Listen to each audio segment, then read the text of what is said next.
एक बार एक बुढ़ा आदमी 3 गठरी उठाकर पहाड़ की चोटी की ओर बढ़ रहा था। रास्ते में उसके पास से एक हष्ट-पुष्ट नौजवान निकला। बुढ़े आदमी ने उसे आवाज लगाई कि बेटा, क्या तुम मेरी एक गठरी अगली पहाड़ी तक उठा सकते हो? मैं उसके बदले इसमें रखी हुई 5 तांबे की सिक्के तुमको दूंगा।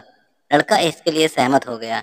निश्चित स्थान पर पहुंचने के बाद लड़का उस बुढ़े आदमी का इंतजार करने लगा और बुढ़े आदमी ने उसे 5 सिक्के दे दिए।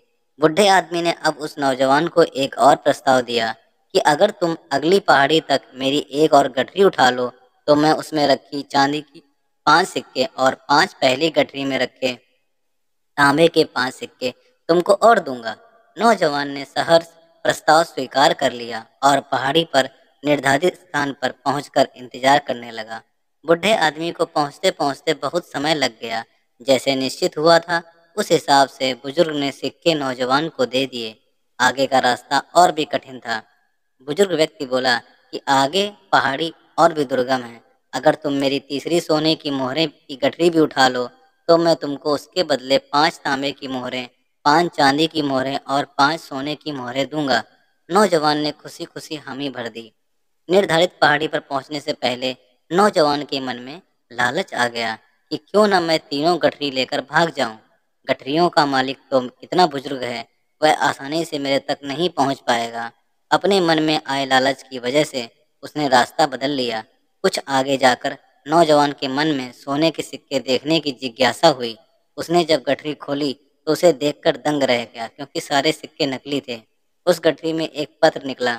उसमें लिखा था कि जिस बुजुर्ग व्यक्ति की तुमने गठरी चोरी की है वह वहाँ का राजा है। राजा जी भेष बदलकर अपने कोषागार के लिए ईमानदार सैनिकों का चयन कर रहे हैं।